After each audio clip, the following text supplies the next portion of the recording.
begins. Oh. Okay, welcome everyone. Today we have a talk by Miguel Ángel Rodríguez Rodríguez. He's talking about G-invariant Toeplitz algebras on the Fock space. So we start now. Thank you, Miguel Ángel. No, thank you for the invitation. I'm happy to be here after the PhD. So, in fact, I want to present you, like this would be the 5th chapter of my PhD thesis. So this is a joint work with our colleague here, Robert Fulsha. And so let's begin. So this topic is related to the theory of quantum harmonic analysis. So I will give you the basics of this theory. I think we saw this topic already in some talks in this seminar. So just to remind you the main ideas and so on. So this will be on the Fock space. I will present you also the Fock space, which I guess many of you here know it, but just to be clear.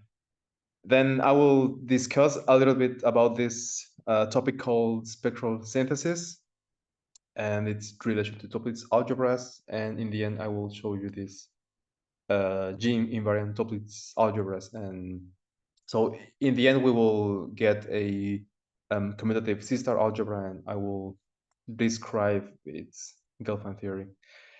So let's begin. Yeah, oops, no, sorry, let's to go back. Yeah, so as I told you, this might be well known, but just to be sure. So we will work on the Fock space, which is defined on the complex plane. So we will need the Gaussian measure. The Fock space is a space of analytic functions in L2 with this measure. And as is well known, this is a reproducing kernel Hilbert space whose reproducing kernel is given by this formula, also very well known. And so in particular, there is a orthogonal projection from L2 to the Fock space. And of course, once you have this, you can define Toeplitz operators. I will only consider bounded functions. So you take a bounded symbol, you multiply by it, and then you project. And so in this theory and in general, in the theory of Fock spaces, a very important kind of operators are the Weil operators. These are the most natural translations here. Oh, sorry, here's a gap. So this is big K. This is small k is the same, but normalized. So here you have to multiply by the weight I showed you divided by the norm. So this is the normalized kernel. I think by some reason I erased it. So basically this is small k. But yeah, so this is just a weight. It's important, but the idea is that you want to translate your functions and you want them to be still in L2. So you need to put this weight to make this a unitary operator.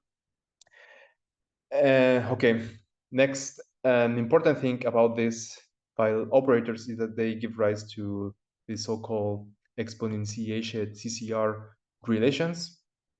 This means that two Weil operators in general do not commute, but if you make the composition, then you can find that this is the same as the Weil operator of the sum times this weight here.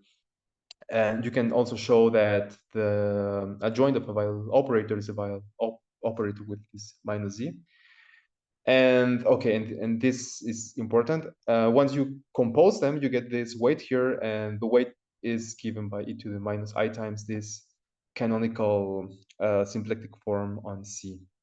So this will play an important role in what follows. And this is what I told you, this the CCR relations, because they do not commute, but you get this nice formula. And once you have this Weil operator, so they they somehow translate the functions on the Fock space, but you can use them also to translate your operators. You do this by just conjugation. And so I define these translations, and I call them alpha z. So alpha z of an operator is the conjugation of the operator with while operators. So you should think that this is the same as doing what I'm doing here on the right-hand side for functions. So you can, of course, translate functions just by translating the argument. And the idea, and I will show you later how this all, how it looks in this theory, but the idea is that you want to define the same kind of objects for your operators and for your functions. So the way you can translate an operator is by these file operators. In particular, there is this nice thing that if you want to translate a Toeplitz operator, then this is the same as the Toeplitz operator whose symbol has been translated. Okay, now the main philosophy in this quantum harmonic analysis is that you want to define a theory like doing the classical results from harmonic analysis, involving convolutions, involving Fourier transforms, and so on. And you want to make this theory, you want this theory to hold for operators and for functions. So for this, you need to define things, and here we want to define what would be the convolution for operators and so on. So for this, I will first consider traceless operators. I will denote them just by tau by T1. And so the first interesting object that we want to define here is the convolution of a function with an operator. So this is defined through Bochner integrals. You can show that this integral converges, and it gives you an element in the set of traceless operators.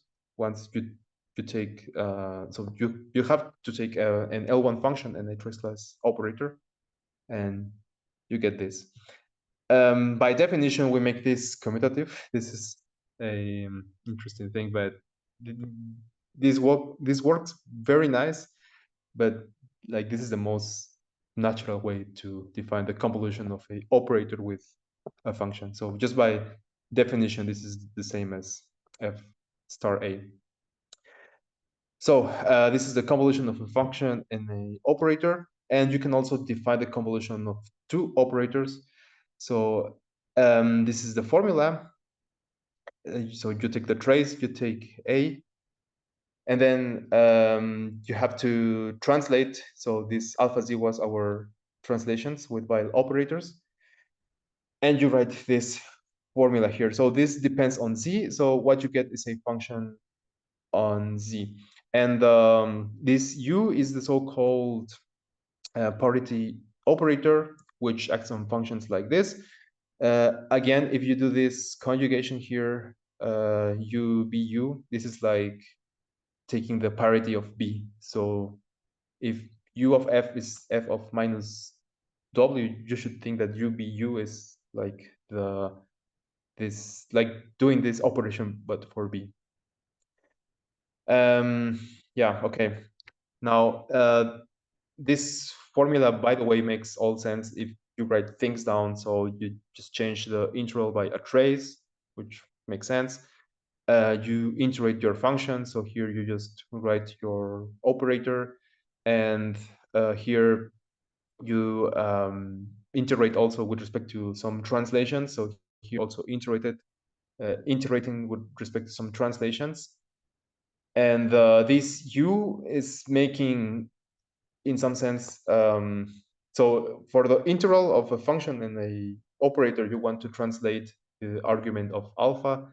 So you can force this in some way here by applying this parity operator. So the formulas makes sense and make sense. And this is how we define things. We will also consider convolutions of two functions, but this is, of course, the usual formula. I'm sorry, Miguel. Yes. For the convolution of the operators, Yes. if we put alpha with parameter minus z, is it the same? The same as Written here. Is we just replace this construction by alpha minus z. Oh yeah, you mean Alpha minus z of applied to B. Is it the same as this expression or not?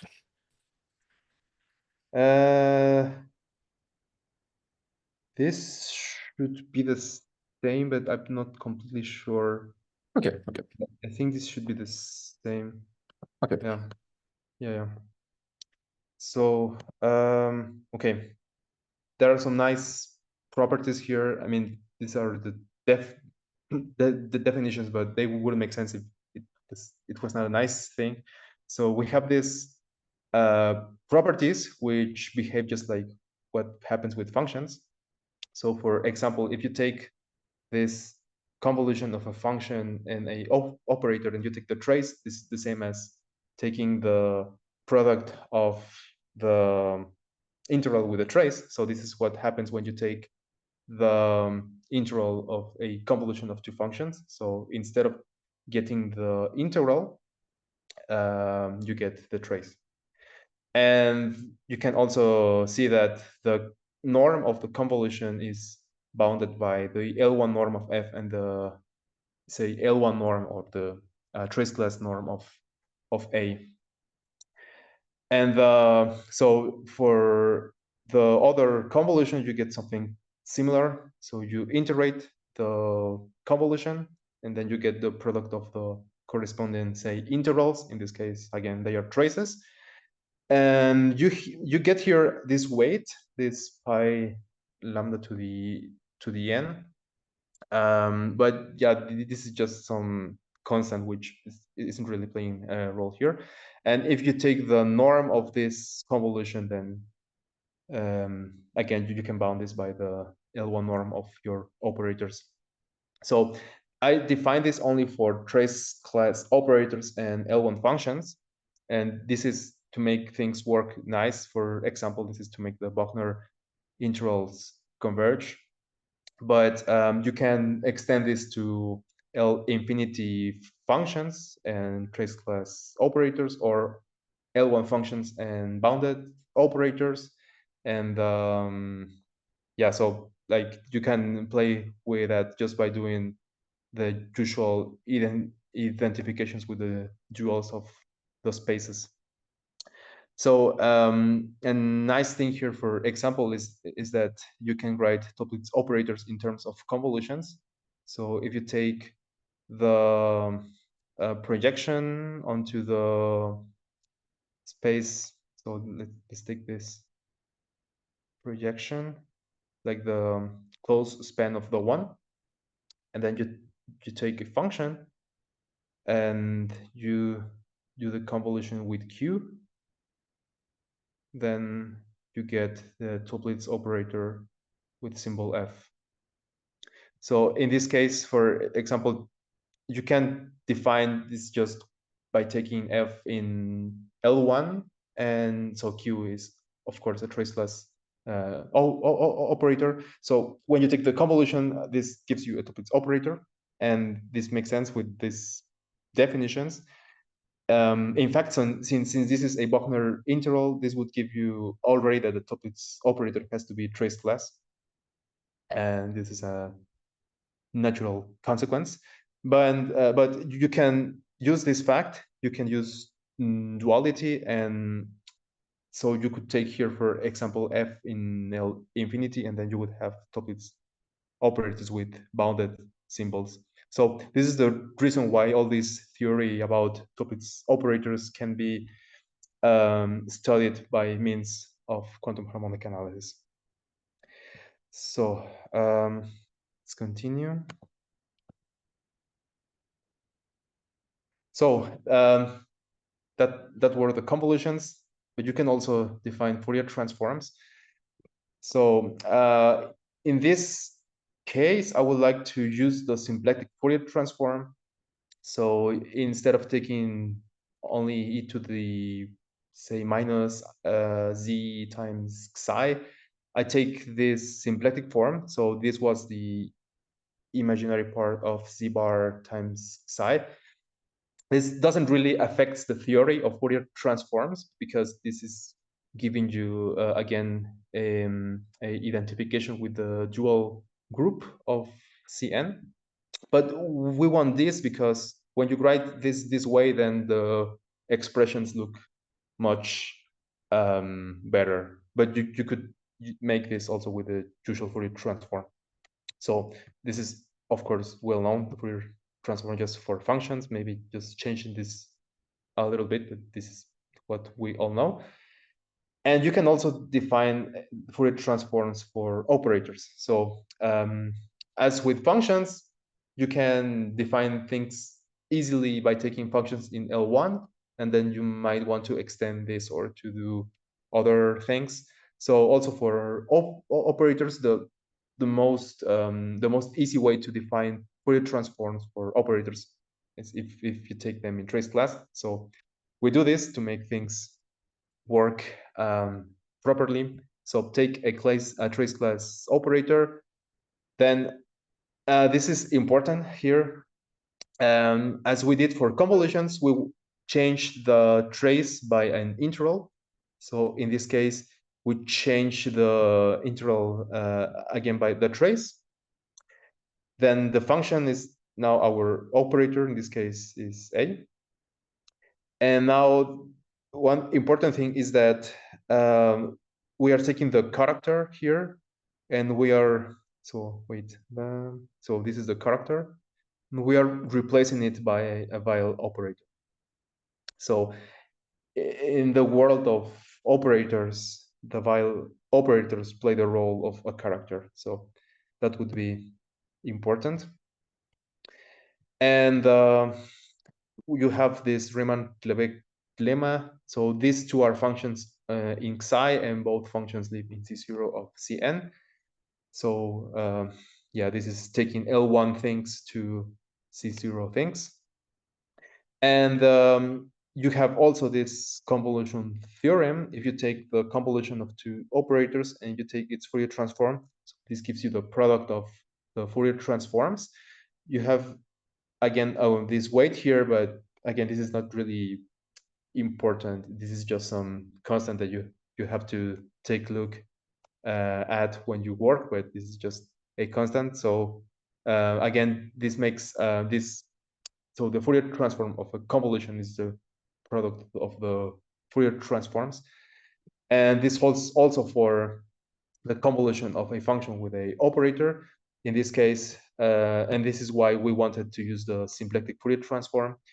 You get the product of the Fourier transform, but the symplectic one of the function, and then times the while, or yeah, the Fourier while transform of the operator. Okay, so these are the things I will use what follows. And what follows is, as I told you, this spectral synthesis thing.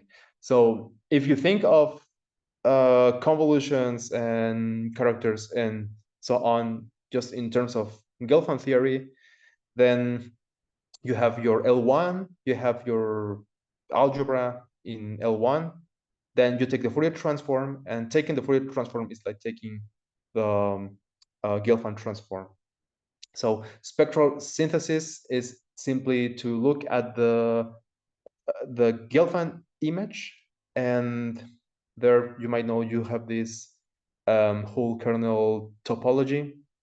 So what the main question here is how injective the whole is. When you take hk of something, then you want to know if this k of something is unique and how unique it is. So we won't go so deep into that, but that's the main idea. Here I want to present you what this looks like exactly for this Fourier algebras.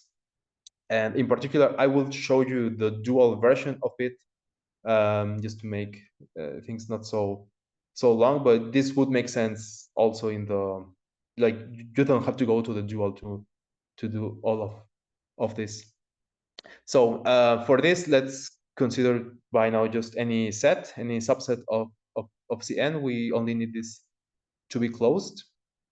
And we will consider also a weak star closed shift invariant subspace Y0 of L infinity. Shift invariant means that is invariant under the translations by this alpha Z. So we basically want alpha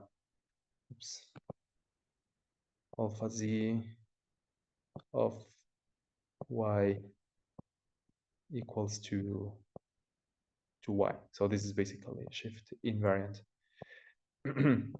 Okay. With these two things, we define the following objects. So first, taking this S, we have a very natural space, which is simply the closed span of all the characters, where all the characters which are indexed by our subset S.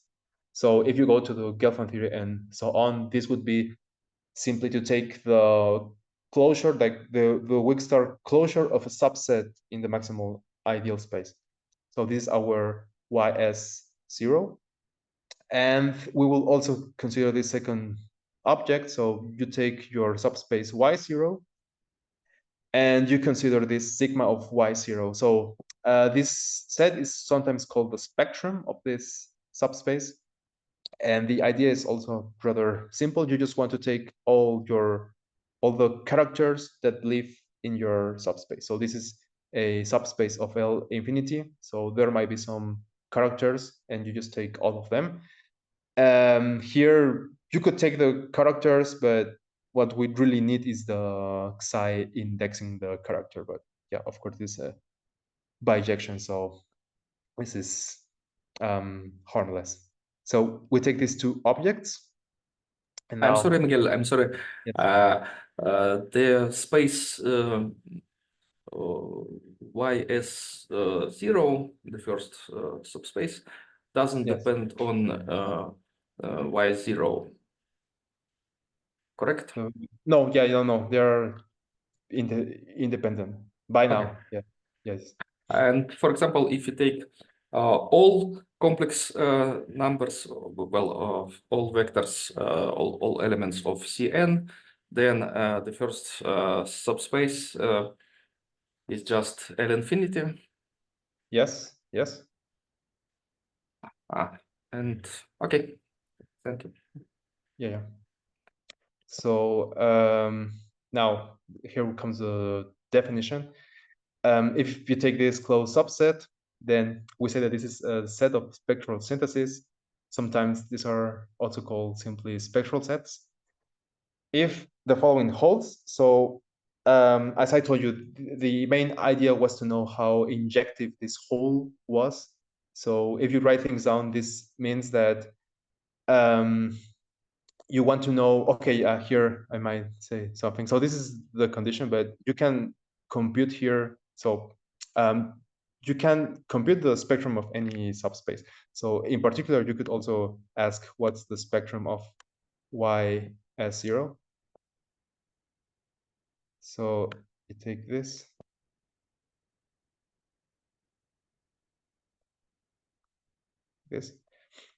Now, one can show that this thing is exactly S. This is because, this is not so easy to see in this case, but this follows exactly from Gelfand theorem, from the regularity of the Fourier algebras. So you get that the spectrum of this thing is S. But then you can take any other Y0. And you might ask, so if I know that the spectrum of this subspace is also S, is it true that this space has to be also Y of S0? Or isn't that true? Like, this is how the injectivity of the whole looks like in this case. So the answer to this question is rather hard, because in general, this is not so easy to compute. And yeah, not all subsets fulfill this condition, and this is what the definition says. When a subset makes this happen, when a subset makes the spectrum injective, then we call this a set of spectral synthesis. So yeah, in some sense, the set is it contains all the spectral information of your subspace. So that's what it means. And as an example, so the empty set is a set of spectral synthesis. So this is because if you take a character in any subspace, so this subspace, we are assuming that is weak star closed. So in particular, is the same as the annihilator of the annihilator. So if you take the character here, then it has to annihilate the annihilator of y0. So this means that if you take the integral with an f living in the annihilator, this has to be 0. But this thing is exactly the Fourier transform. So a character would live in this space if and only if the Fourier transform of this function is 0 for all functions in the annihilator. Now, if I'm sorry, who is the annihilator? Yes, so you take perpendicularity here. It's by taking the integral. So you take, yeah, for example here, y0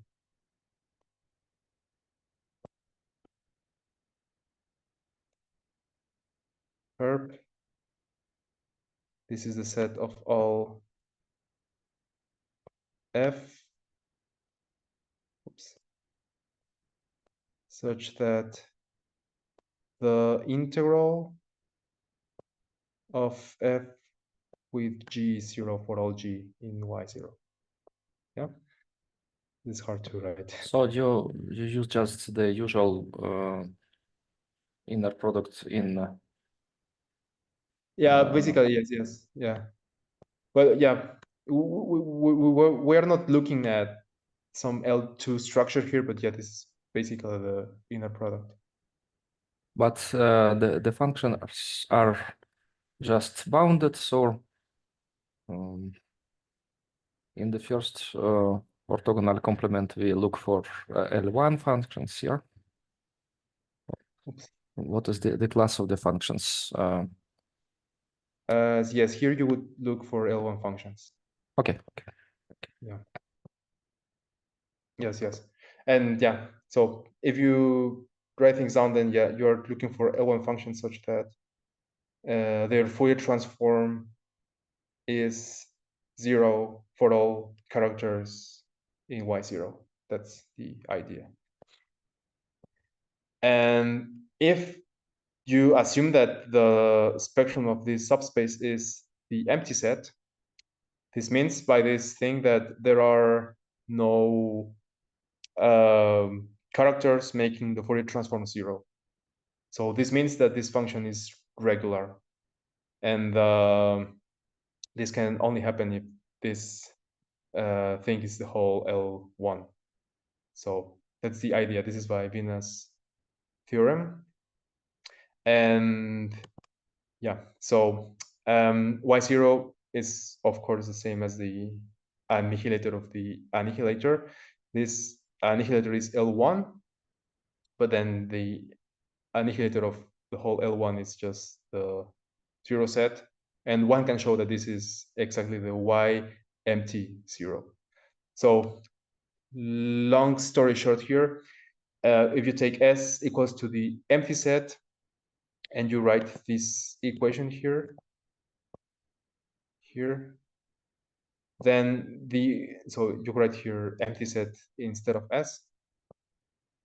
So the only way this can happen is if your subspace is already this S empty set, which is just a 0 space.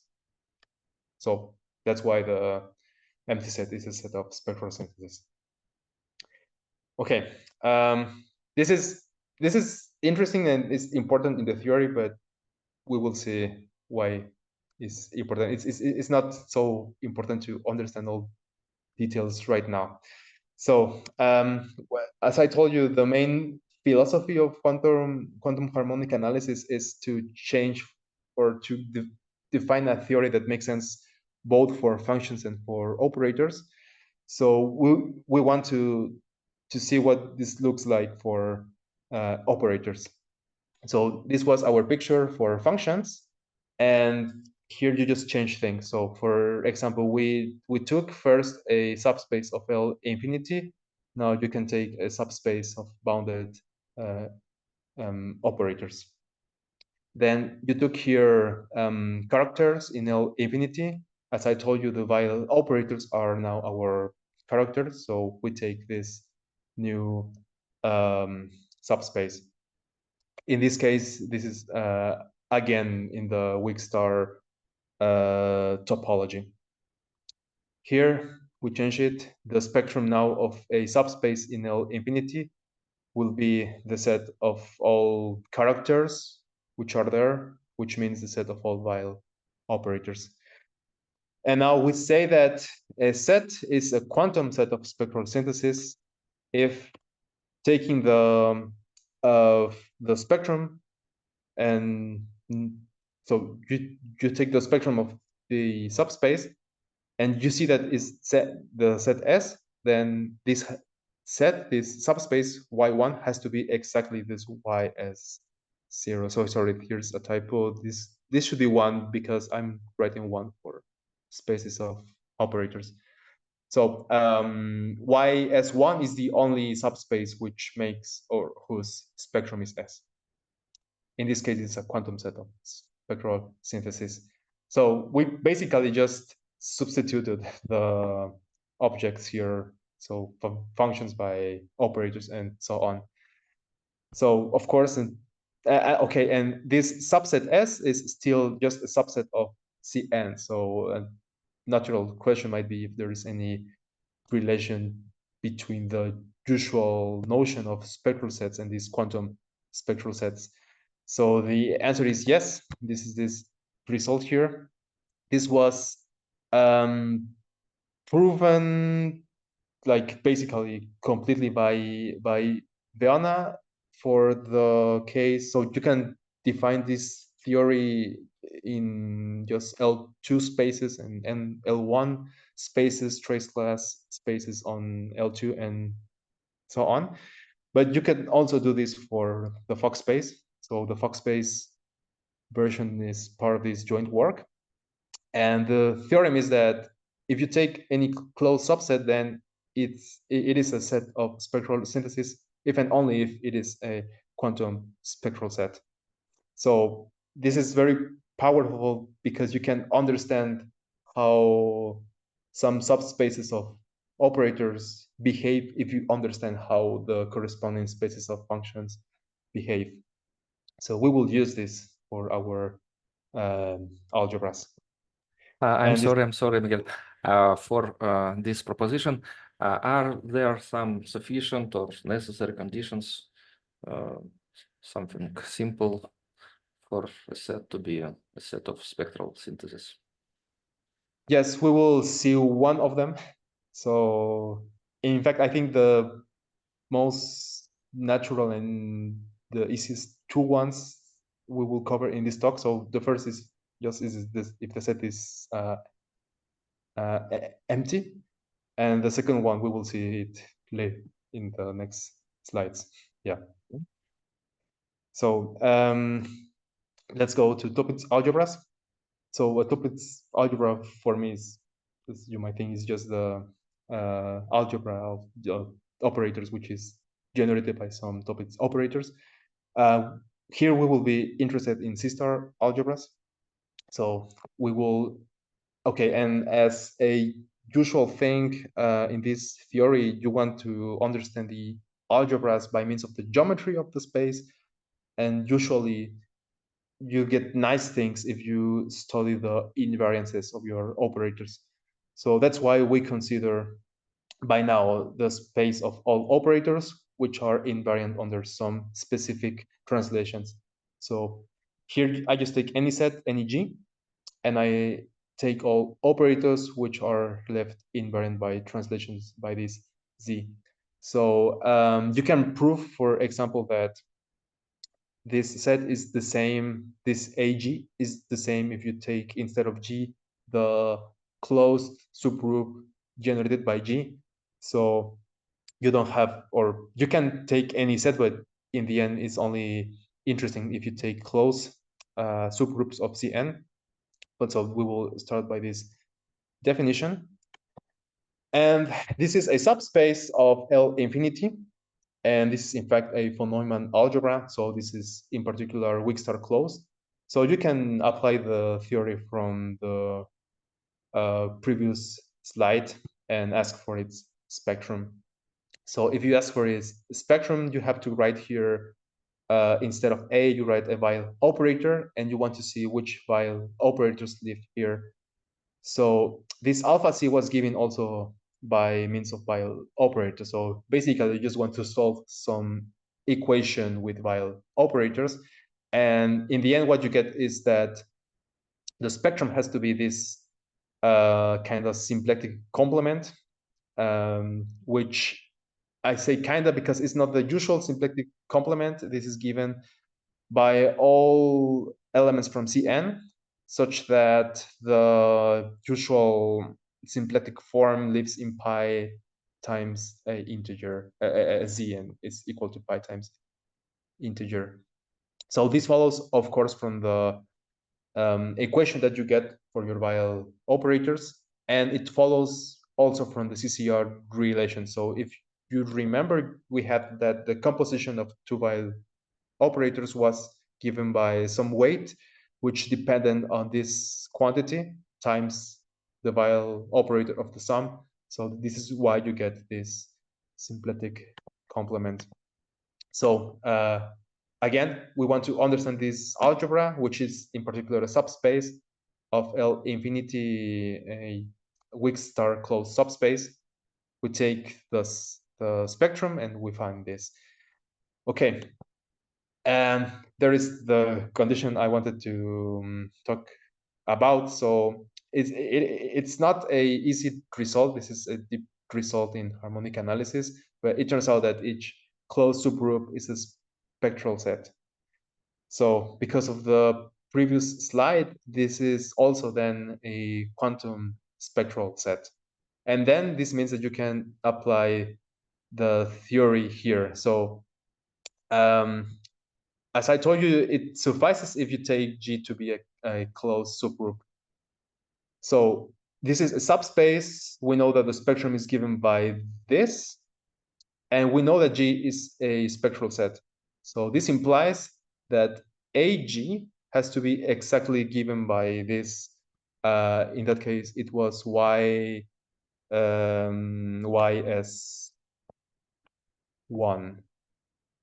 So this was the only subspace whose spectrum was given by S. In this case, our S is G. So this means that AG has to be given by this subspace. So if you write things down, this means that AG has to be the closed span of all Weil operators, such that which are indexed by this symplectic complement. So here I just wrote the definition again, just to be sure. If the spectrum is equal to G, then then your subspace has to be exactly this span. So this happens for functions. Then you just replace your subspace or your functions by your operators. So this is the first result here, and we will use this for Toeplitz algebras. So yeah, for this, I will denote just by this T the Toeplitz algebra, which is simply the C-star algebra generated by all Toeplitz operators with bounded symbols. And as a usual thing, you want to consider the C-star algebra generated by Toeplitz operators, which have some invariance. So if you remember, if you translate the Toeplitz operator, this is the same as taking the Toeplitz operator whose symbol is translated. So basically, we want to study this algebra here. So this algebra here. This is not so easy, but it follows from the theory, from one theorem of quantum harmonic analysis called the correspondence theorem. It follows that this is the same as just taking the closed linear span. So you don't have to take the products, really, you just have to take closed linear span. And it follows also from that theorem that this is exactly the same as taking the intersection. So this is not so trivial because this AG is a von Neumann algebra, and it's too big, and then you intersect this with the Toeplitz algebra, which is already closed in the C-star sense. So it's not so clear that it has to be exactly the closure of the Toeplitz operators that you have there, but it is the case because of this theorem. And so we have this equality, and we also have a characterization for AG in terms of Weil operators. So in particular, we can know when this thing is commutative. This is this corollary, and yeah, let me maybe explain briefly how to prove this. So you take the intersection here, the Toeplitz algebra with AG, and we know by, where is it? We know by this result here that AG is the closure of some set of Weil operators. So if you know that this closure is a commutative algebra, then this has to be commutative just as a sub-algebra of this bigger one. So you take your Weil operators, you make them commute, and then you find this condition here. So this C-star algebra will be commutative if and only if the symplectic complement, or this new version of it, this guy here, if it lives in G. So this is, if you take the usual symplectic complement, this is what people sometimes call co-isotropic subspaces. So this is maybe just a group, so we will call this co-isotropic group. But yeah, so this is one of the results here.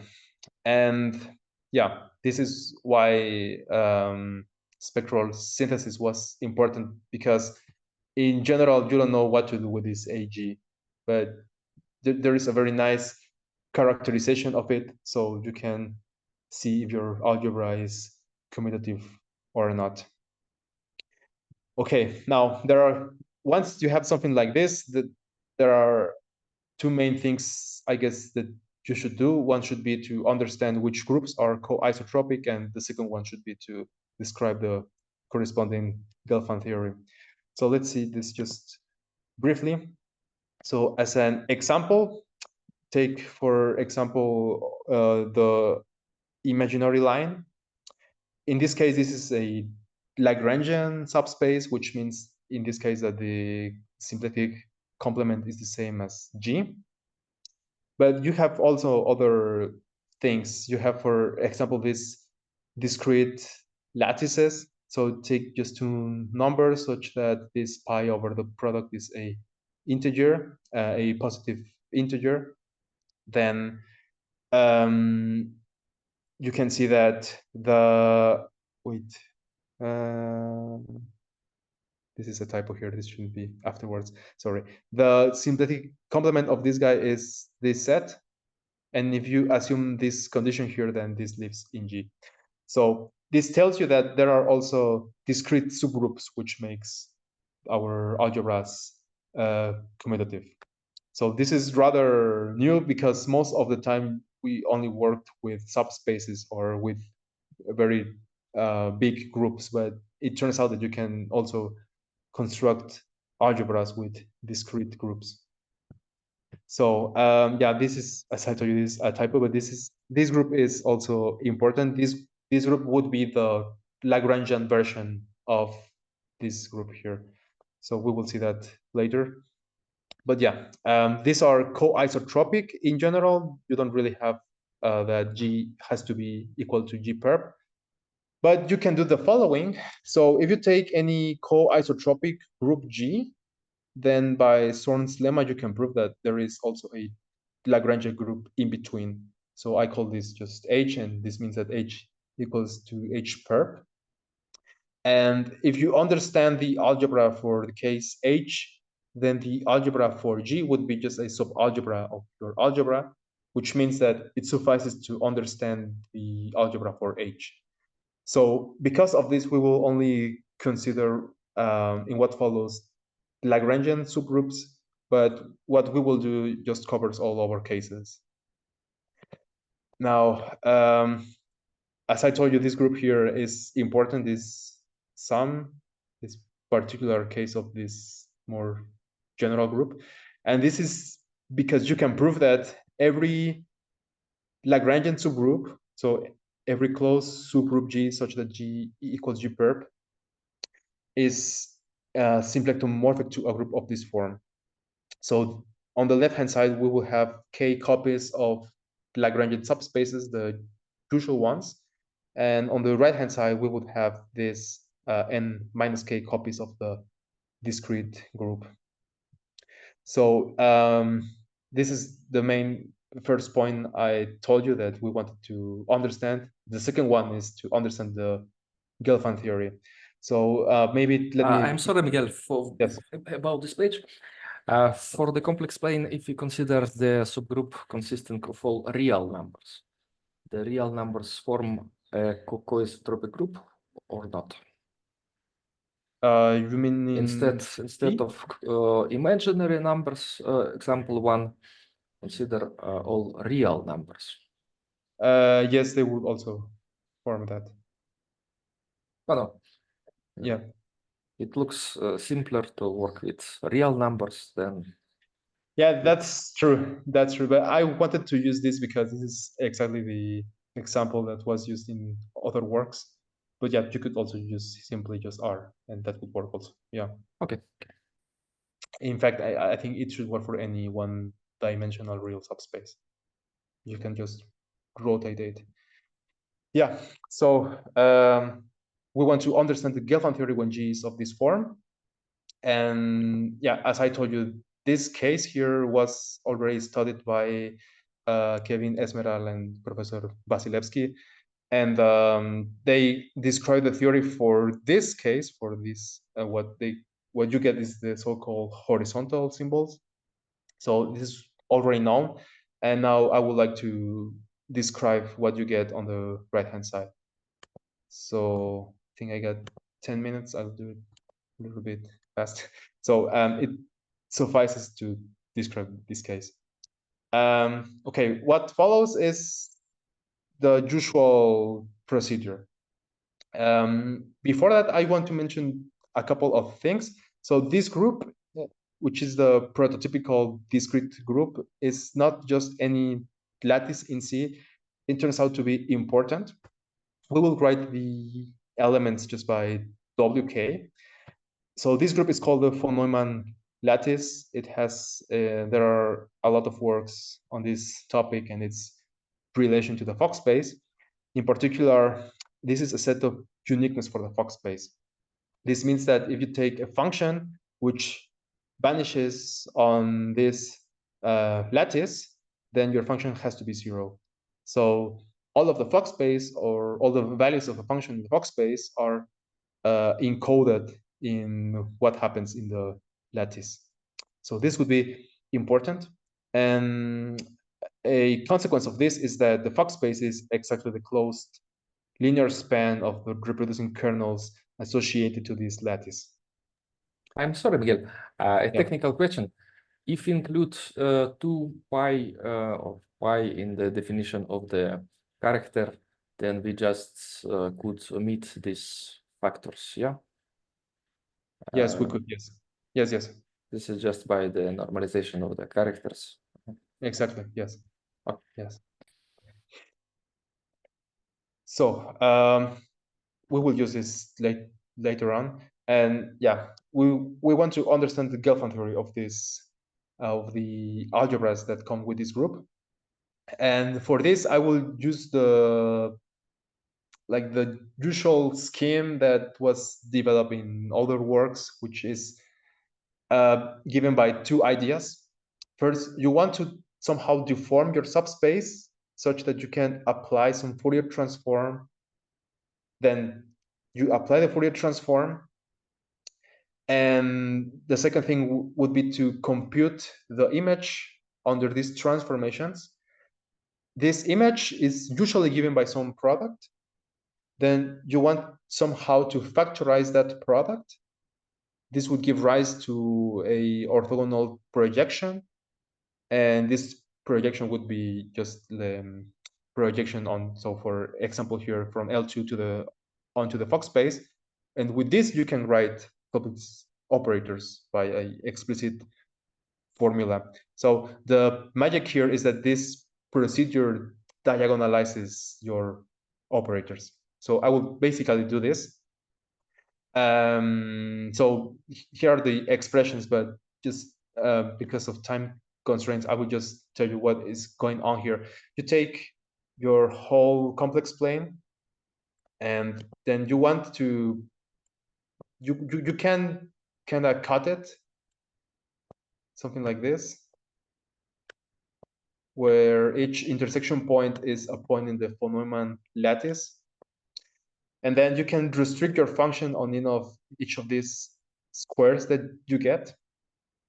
And then a natural thing, maybe in any different problem in L2, if you want to encode your function, like what happens in each square, if you want to encode it, then you might only want to translate your function. Because, like, for example, if you want to build a sequence of functions, each of which live on a square, then you just take maybe the sequence of the translations of the fundamental region, which I denote by R0. In this case, we do something like this, but we are working on the Fock space. So we are not just translating, we need to translate with Fock space translations. So this is why I'm translating here with while operators.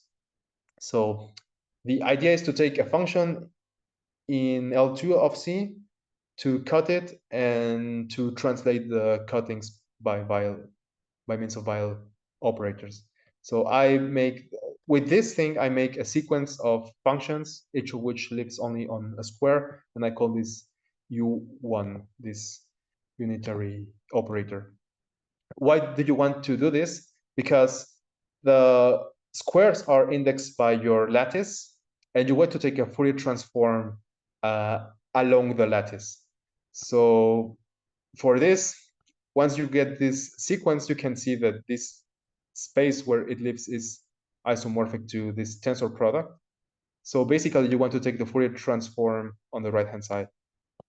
And you can do it because it's just a standard Fourier transformation. And this is what we do next. So you define a second operator, which is given by the Fourier transform simply on the right-hand side. So this is given by this discrete Fourier transform. It gives you an element in the dual of C2, which means in the two torows. So in the end, your things live in this space on the right-hand side. Then you compose things. This is the composition of the cutting plus the Fourier transformation. And as I told you, by some magic, in all other cases, you get some product. In this case, you also get that. And this is because if you compute what happens with the reproducing kernels, then this gives you functions of this form. You take, it is some function of lambda to the minus k times the v of 1. V of 1 is just a function. So this is the product of a polynomial with a function. And we saw that the von Neumann lattice was a set of uniqueness. So this encodes all the information of the Fock space. This means that the image of the Fock space is given exactly by the closure of these products. Now, as I told you, this was always in the other works. Then you can factorize. You factorize by the usual trick, which is given by taking this isometry. You take the function on the left-hand side and you just multiply it. This gives you the isometry, and then you can write the orthogonal projection by composing S with S star. So once you have this, as I told you, this gives you the projection that can that allows you to write your Toeplitz operator. And this is what we do here. So this is the main result, or one of the main ones. You can write your Toeplitz operator as the projection that you got there.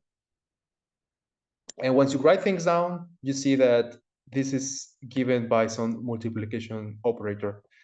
So you apply your Toeplitz operator to two functions of this form. These functions were the ones that were dense in the image of the Fock space. And this is the multiplication by this gamma. So this is telling you that these two operators diagonalize your Toeplitz operator, where the symbol of the multiplication operator is given by this formula here. Okay, then just to finish, once you have this, then you can know a lot of things. You can know, for example, so all of these functions depend on lambda, where lambda is in the two torals, continuous with respect to lambda. So this means that you can prove, and you can prove it by, like with this comment, you can compute what happens with Weyl operators. So you can see that your algebra is isomorphic to the algebra of continuous functions in the two torals. In particular, the maximal ideal space is exactly the two torals. And you can also write down the Gelfand transform of any operator here. This was for the discrete subgroup. Then, as I told you, we already knew what happened for the Lagrangian subgroups. This was the work by Esmeralda and Vasilevsky. So you can combine both things. So this is for any group of this form. So you have k times a Lagrangian subgroup and n minus k times any discrete lattice, or n minus k copies of this discrete lattice. You can write a operator which takes just the two things together, and then you find these final things. So the algebra is isomorphic to the continuous functions on the compactification of the set. This is just the compactification on the like that you get as the maximal ideal space of bounded uniformly continuous functions. This is not so nice, so it's easier just to write this like the maximal ideal space of this. And you have also a Gelfand transform like this. So this is kind of complicated formula, but maybe let me show you just here. This is what you get for a Toeplitz operator. So basically, any Toeplitz operator whose symbol is invariant under these transformations is unitarily equivalent to a multiplication operator whose symbol is given by this formula. And here you can recognize, so we have like here k copies of what happened. So this is given by the result by Esmeralda and Vasilevsky. And on the right-hand side, you get n minus k times what we did for the lattice. So the most important thing here would be what happened for the lattice. Then you just have to take things and write them together. So this is the main result here. And just to finish some references. So here is the work by Esmeralda and Vasilevsky, where they do this for Lagrangian subspaces. The paper by Fulsch and by Beana, so they deal with this theory of quantum harmonic analysis. In this last paper, he also writes something about these spectral sets. And most of the main things that I show you are in our paper here to appear soon. Okay, that's it. Thank you. Thank you very much, Miguel Ángel. Do you have any question or remarks?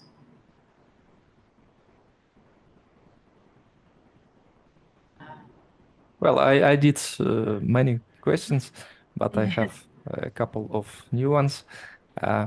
Okay. What text do you recommend as an introduction for this quantum harmonic analysis? I would say this paper about Robert Fulsche because he defines things from scratch.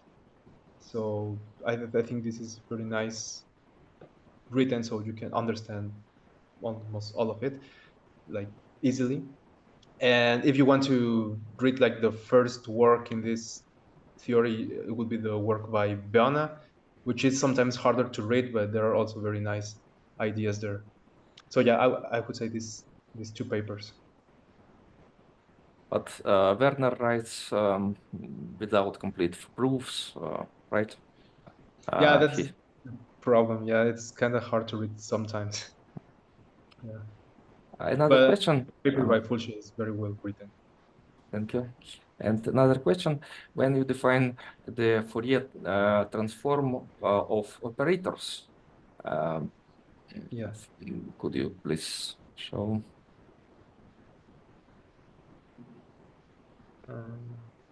Yes, here.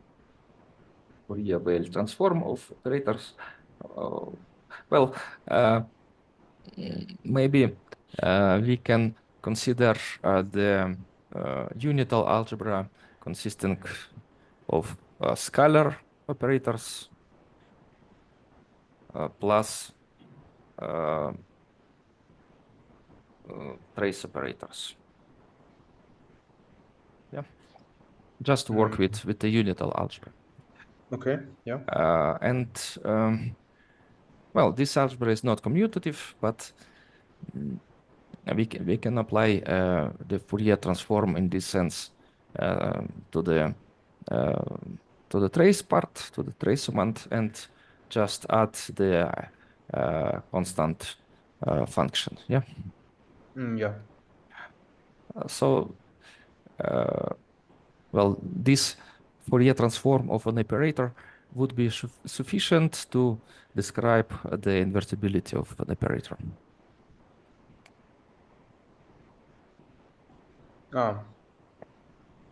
Like in the classical case for functions? Yeah, like for classical Wiener Fourier algebra. That's a good question. I would say yes, because most of the results just hold like it would hold for functions, but I'm really not sure. I have never tried to. It would be very strange that not commutative algebra of trace operators plus constants is described by just functions. Yeah. Not well.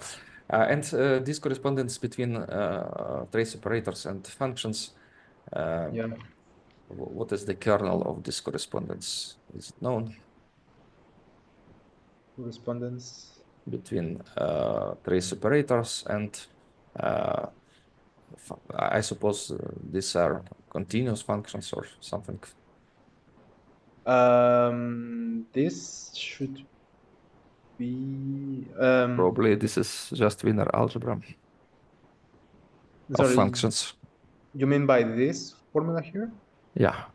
This, without the constant, you obtain the Wiener algebra of functions. Yeah. Yeah. Fourier Wiener algebra. The Fourier image of the usual L1 space. Yeah. Okay. Yeah. Or not. I don't know. This is a natural conjecture that the set of all such functions obtained by this recipe is the same as the Fourier transform of L1. Yes, but this would live here in C0, right? And moreover, I think in the Fourier Wiener algebra. Yes, they should. Well, just by analogy. Yes. But the question is, what is the kernel of this correspondence between trace operators and functions? Yeah. I'm really not sure. I have never tried to look at this, but that sounds natural question. Mm-hmm. Yeah. Well, it seems very complicated, but maybe somebody knows. Thank you. Yeah, thank you. Thank you very much, Miguel Ángel and Igor. More questions? Okay, well, thank you very much. We'll see you next week. Yeah, thank you. Bye.